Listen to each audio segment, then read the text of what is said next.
Harry Potter and the Prisoner of Azkaban, Chapter 4, The Leaky Cauldron. It took Harry several days to get used to his strange new freedom. Never before had he been able to get up whenever he wanted or eat whatever he fancied. He could even go wherever he pleased, as long as it was in Diagon Alley. And as this long cobbled street was packed with the most fascinating wizarding shops in the world, Harry felt no desire to break his word to Fudge and stray back into the Muggle world. Harry ate breakfast each morning in the Leaky Cauldron, where he liked watching the other guests.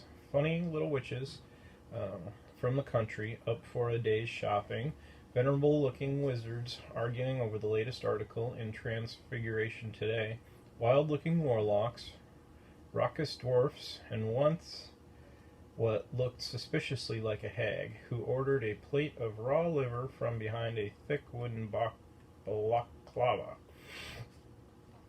After breakfast, Harry would go out into the backyard, take out his wand, tap the third brick from the left above the trash bin, and stand back as the archway into Diagon Alley opened in the wall. Harry spent the long, sunny days exploring the shops and eating under the brightly colored umbrellas outside cafes, where his fellow diners were showing one another their purchases. It's a lunoscope, old boy. No more messing around with moon charts, see? Or else discussing the case of Sirius Black. Personally, I won't let any of the children out alone until he's back in Azkaban. Harry didn't have to do his homework under the blankets by flashlight anymore. Now he could sit in the bright sunshine outside Florian Rescue's ice cream parlor, finishing all his essays with occasional help from Florian Fortescue himself, who, apart from knowing a great deal about medieval witch burnings, gave Harry free Sundays every half an hour. Once Harry had filled his money bag with gold galleons, silver sickles, and bronze newts from his vault at Gringotts, he had to exercise a lot of self-control not to spend the whole lot at once. He had to keep reminding himself that he had 5 years to go at Hogwarts, and how it would feel to ask the Dursleys for money for spell books, to stop himself from buying a handsome set of solid gold gobstones, a wizarding game rather like marbles, in which the stones squirt a nasty-smelling liquid onto the other player's face when they lose a point.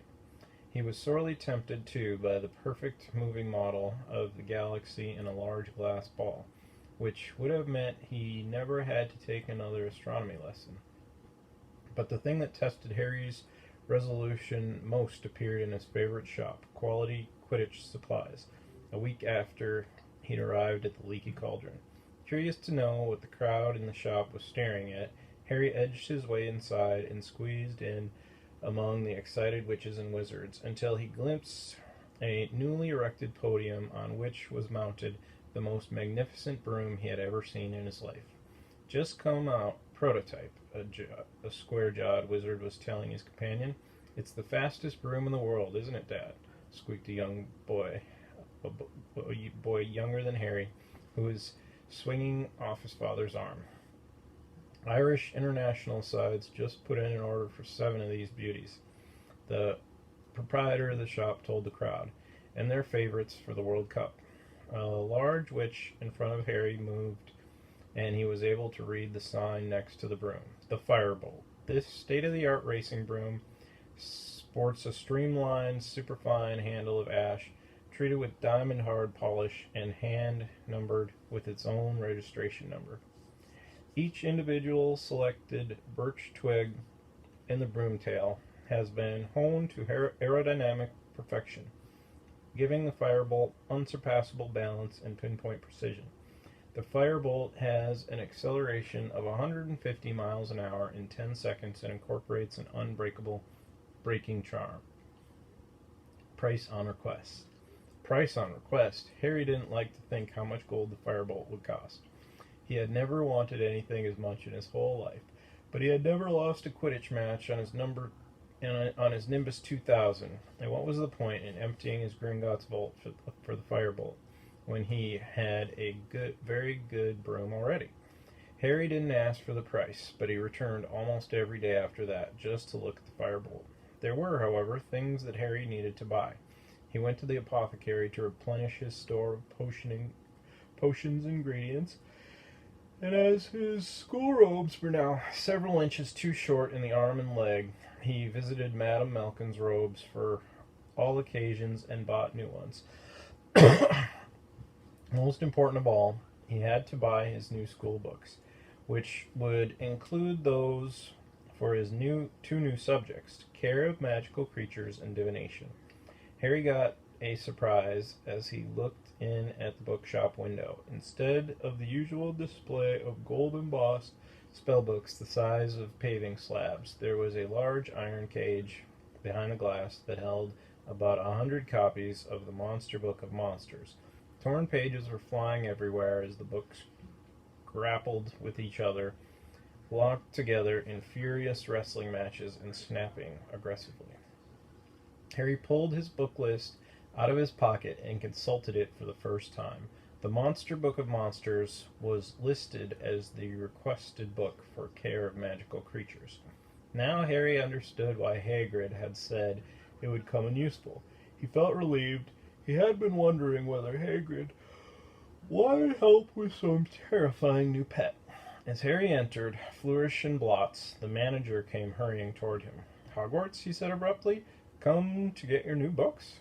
"Yes," said Harry. "I need—" "Get out of the way," said the manager impatiently, brushing Harry aside. He drew a pair of very thick gloves, picked up a large, knobbly walking stick, and proceeded towards the door of the monster's books cage. "Hang on," said Harry quickly. "I've already got one of those." "Have you?" A look of enormous relief spread over the manager's face. "Thank heavens for that. I've been bitten 5 times already this morning." A loud, ripping noise rent the air. 2 of the monster books had seized a third and were pulling it apart. "Stop it! Stop it!" cried the manager, poking the walking stick through the bars and knocking the books apart. "I'm never stocking them again. Never.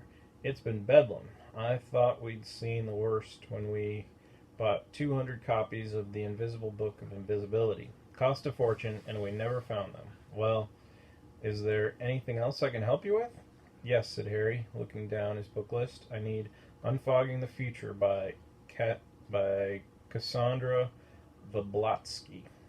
"Ah, starting divination, are you?" said the manager, stripping off his gloves and leading Harry into the back of the shop, where there was a corner devoted to fortune-telling. A small table was stacked with volumes such as Predicting the Unpredictable, Insulate Yourself Against Shocks and Broken Balls When Fortunes Turn Foul. "Here you are," said the manager, who had climbed a set of steps to take down a thick black-bound book. "Unfogging the Future. Very good guide to all your basic fortune-telling methods. Palmistry, crystal balls, bird entrails." But Harry wasn't listening. His eyes had fallen on another book, which was among a display on a small table. "Death Omens. What to do when you know the worst is coming." "Oh, I wouldn't read that if I were you," said the manager lightly, looking to see what Harry was staring at. "You'll start to see death omens everywhere. It's enough to frighten anyone to death." But Harry continued to stare at the front cover of the book. It showed a black dog, large as a bear, with gleaming eyes, and looked oddly familiar. The manager pressed Unfogging the Future into Harry's hands. "Anything else?" he said. "Yes," said Harry, tearing his eyes away from the dogs and dazedly consulting his book list. "I need Intermediate Transfiguration and the Standard Book of Spells, Grade 3. Harry emerged from Flourish and Blots 10 minutes later with his new books under his arms and made his way back to the leaky cauldron, hardly noticing where he was going and bumping into several people. He tramped up the stairs to his room, went inside, and tipped his books onto his bed. Somebody had been in to tidy. The windows were open and sun was pouring inside. Harry could hear the buses rolling by in the unseen Muggle streets behind him, and the sound of the invisible crowd below in Diagon Alley. He caught sight of himself in the mirror over the basin. "It can't have been a death omen," he told his reflection defiantly. I was panicking when I saw that thing in Magnolia Crescent. It was probably just a stray dog. He raised his hand automatically and tried to make his hair lie flat. You're fighting a losing battle there, dear, said his mirror in a wheezy voice. As the days slipped by, Harry started looking wherever he went for a sign of Ron or Hermione. Plenty of Hogwarts students were arriving in Diagon Alley now, with the start of the term so near. Harry met Seamus Finnegan and Dean Thomas, his fellow Gryffindors, in Quality Quidditch Supplies, where they too were oogling the firebolt. He also ran into the real Neville Longbottom, a round-faced, forgetful boy outside Flourish and Blots. Harry didn't stop to chat. Neville appeared to have mislaid his book list and was being told off by his very formidable-looking grandmother. Harry hoped she never found out that he'd pretended to be Neville while on the run from the Ministry of Magic. Harry woke on the last day of the holiday, thinking that he would at least meet Ron and Hermione tomorrow on the Hogwarts Express. He got up, dressed, went for a last look at the firebolt, and was just wondering where he'd have lunch when somebody yelled his name, and he turned. Harry, Harry! There they were, both of them, sitting outside Florian Fortescue's ice cream parlor. Ron looking incredibly freckly, Hermione very brown, both waving frantically at him. Finally, said Ron, grinning at Harry as he sat down. We went to the Leaky Cauldron, but they said you'd left, and we went to Flourish and Blots and Madame Mulkins, and I got all my school stuff last week, Harry explained. And how come you know I'm staying at the Leaky Cauldron? Dad, said Ron simply. Mr. Weasley, who worked at the Ministry of Magic, would of course have heard the whole story of what had happened to Aunt Marge. Did you really blow up your aunt, Harry? Said Hermione in a very serious voice. I didn't mean to, said Harry, while Ron roared with laughter. I just lost control. It's not funny, Ron, said Hermione sharply. Honestly, I'm amazed Harry wasn't expelled. So am I, admitted Harry. Forget expelled. I thought I was going to be arrested. He looked at Ron. Your dad doesn't know why Fudge let me off, does he? Probably 'cause it's you, isn't it? Ron shrugged, still chuckling. Famous Harry Potter and all. I'd hate to see what the Ministry'd do to me if I blew up my aunt. Mind you, they'd have to dig me up first, because Mom would have killed me. Anyway, you can ask Dad yourself this evening. We're staying at the Leaky Cauldron tonight, too. So you can come to King's Cross with us tomorrow. Hermione'll be there. Hermione's there as well. Hermione nodded, beaming. Mom and Dad dropped me off this morning with all my Hogwarts things. Excellent, said Harry happily. So you've got all your new books and stuff? Look at this, said Ron, pulling a long, thin box out of a bag and opening it. Brand new wand, 14 inches, willow, containing 1 unicorn tail hair. And we've got all our books. He pointed at a large bag under his chair. What about those monster books, eh? The assistant nearly cried when we said we wanted 2. What's all that, Hermione? Harry asked, pointing at not 1, but 3 bulging bags in the chair next to her. Well, I'm making more new subjects than you, aren't I? Said Harry. Well, I'm taking more new subjects than you, aren't I? Said Hermione. Those are my books for arithmancy, care of magical creatures, divination, study of ancient runes, magical studies, muggle studies. What are you doing muggle studies for? Said Ron, rolling his eyes at Harry.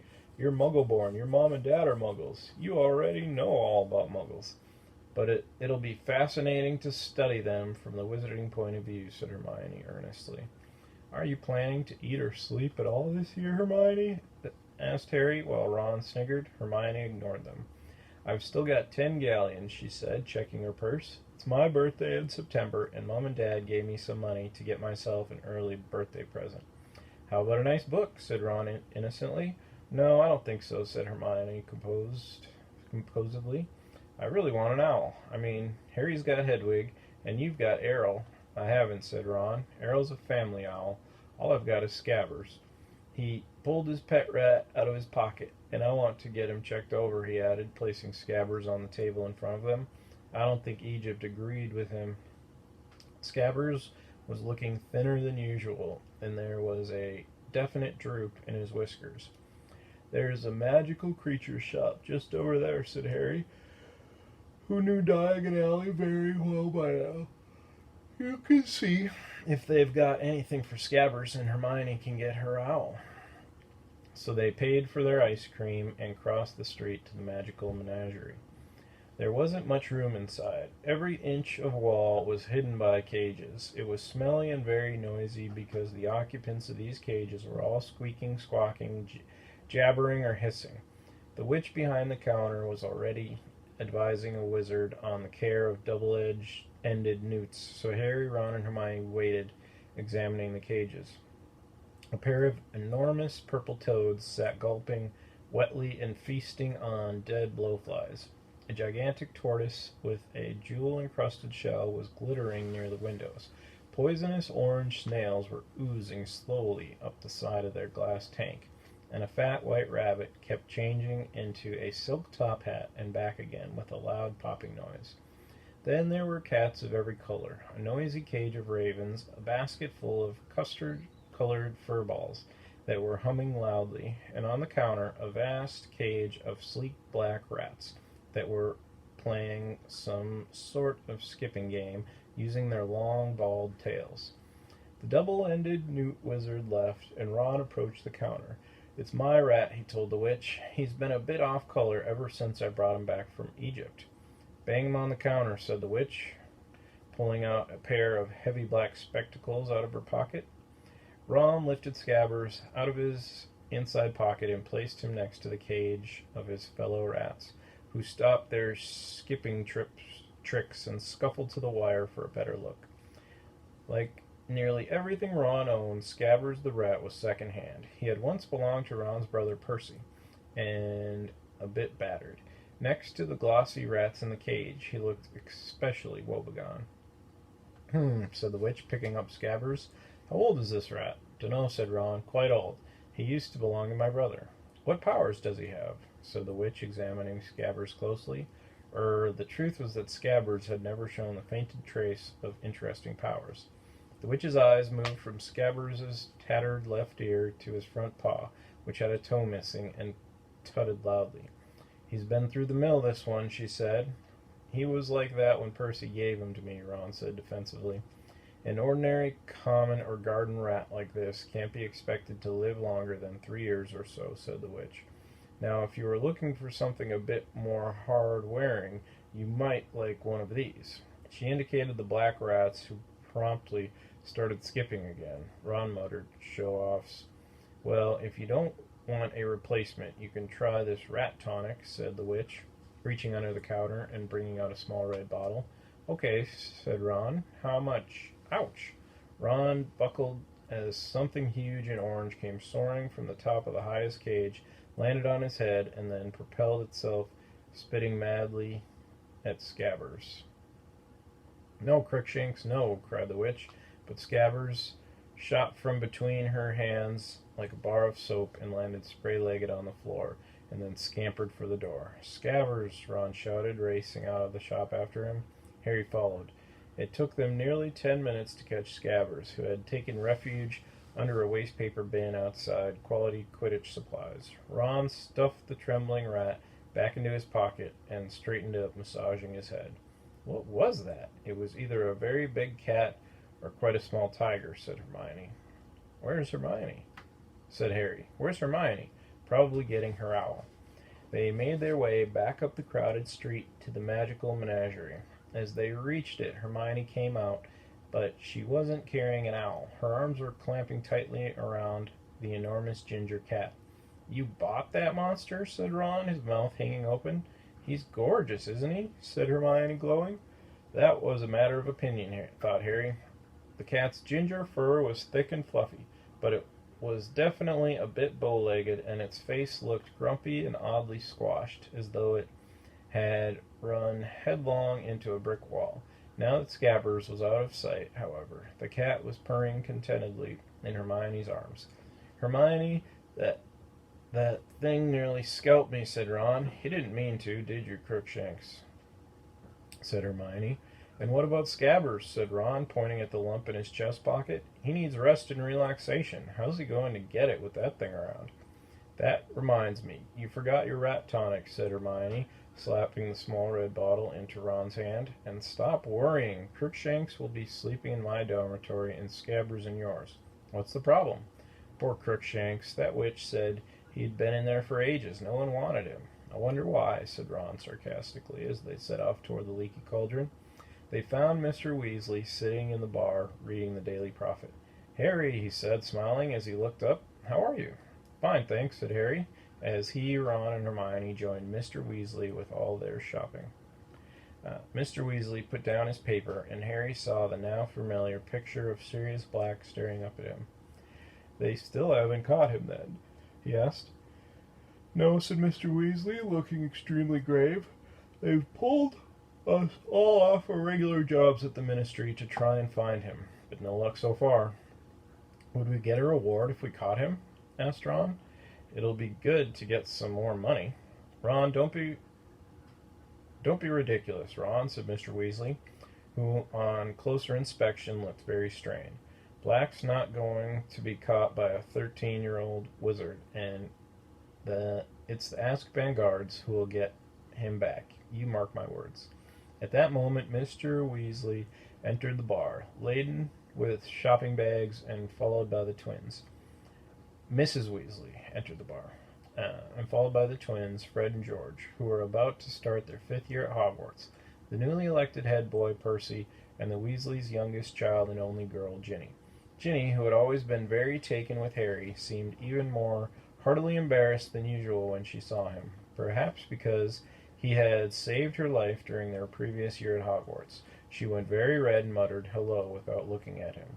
Percy, however, held out his hand solemnly as though he and Harry had never met and said, Harry, how nice to see you. Hello, Percy, said Harry, trying not to laugh. I hope you're well, said Percy, pompously shaking hands. It was rather like being introduced to the mayor. Very well, thanks. Harry, said Fred, elbowing Percy out of the way and bowing deeply. Simply splendid to see you, old boy. Marvelous, said George, pushing Fred aside and seizing Harry's hand in turn. Absolutely spiffing. Percy scowled. That's enough now, said Mrs. Weasley. Mum, said Fred, as though he'd only just spotted her and seizing her hand too. How really corking to see you. I said that's enough, said Mrs. Weasley, depositing her shopping in an empty chair. Hello, Harry dear. I suppose you've heard our exciting news? She pointed to the brand new silver badge on Percy's chest. Second head boy in the family, she said, swelling with pride. And last, Fred muttered under his breath.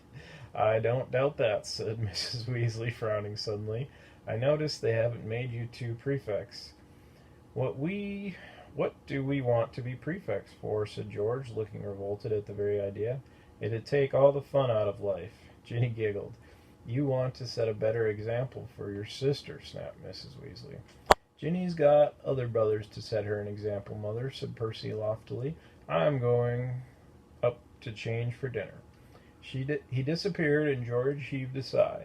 We tried to shut him in a pyramid, he told Harry, but Mom spotted us. Dinner that night was a very enjoyable affair. Tom the innkeeper put 3 tables together in the parlor, and the 7 Weasleys, Harry and Hermione, ate their way through 5 delicious courses. How are we getting to King's Cross tomorrow, Dad? Asked Fred as they dug into a sumptuous chocolate pudding. The Ministry is providing a couple of cars, said Mr. Weasley. Everyone looked up at him. Why? Said Percy curiously. It's because of you, Perce, said George seriously, and there'll be little flags on the hoods with H. Boy on them, for humongous big heads, said Fred. Everyone except Percy and Mrs. Weasley snorted into their pudding. Why are the Ministry providing cars, Father? Percy asked again in a dignified voice. Well, as we haven't got one anymore, said Mrs. Weasley, and I work there, they're doing me a favor. His voice was casual, but Harry couldn't help notice that Mr. Weasley's ears had gone red, just like Ron's did when he was under pressure. Good thing, too, said Mrs. Weasley. Do you realize how much luggage you've all got between you? A nice sight you'd be on the Muggle underground. You all packed, aren't you? Ron hadn't put all his new things in his trunk yet, said Percy in a long-suffering voice. He's dumped them on my bed. You better go and pack properly, Ron, because we won't have much time in the morning, Mrs. Weasley called down the table. Ron scowled at Percy.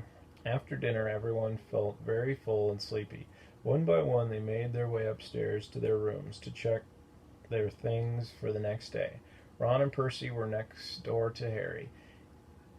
He had just closed and locked his own trunk when he heard angry voices through the wall and went to see what was going on. The door of number 12 was ajar, and Percy was shouting. It was here on the bedside table. I took it off for polishing. I haven't touched it, all right, Ron roared back. What's up? Said Harry. My head boy badge is gone, said Percy, rounding on Harry. So's Scabbers' rat tonic, said Ron, throwing things out of his trunk to look. I think I might have left it in the bar. You're not going anywhere till you found my badge, yelled Percy. I'll get Scabbers' stuff unpacked, Harry said to Ron, and he went downstairs. Harry was halfway along the passage to the bar, which was now very dark, when he heard another pair of angry voices coming from the parlor. A second later, he recognized them as Mr. and Mrs. Weasley's.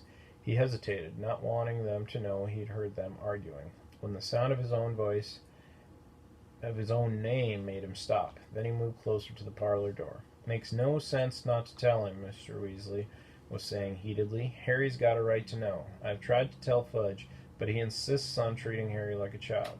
He's 13 years old, and Arthur, the truth would terrify him, said Mrs. Weasley shrilly. Do you really want to send Harry back to school with that hanging over him? For heaven's sake, he's happy not knowing.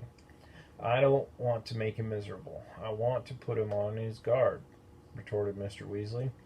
You know what Harry and Ron are like, wandering off by themselves. They've even ended up in the Forbidden Forest. But Harry mustn't do that this year. When I think what could have happened to him that night he ran away from home. If the night bus hadn't picked him up, I'm prepared to bet he would have been dead before the Ministry found him. But he's not dead, he's fine. So what's the point? Molly, they say Sirius Black's mad, and maybe he is, but he was clever enough to escape from Azkaban, and that's supposed to be impossible. It's been a month, and no one's seen hide nor hair of him, and I don't care what Fudge keeps telling the Daily Prophet. We're no nearer catching Black than inventing self-spelling wands.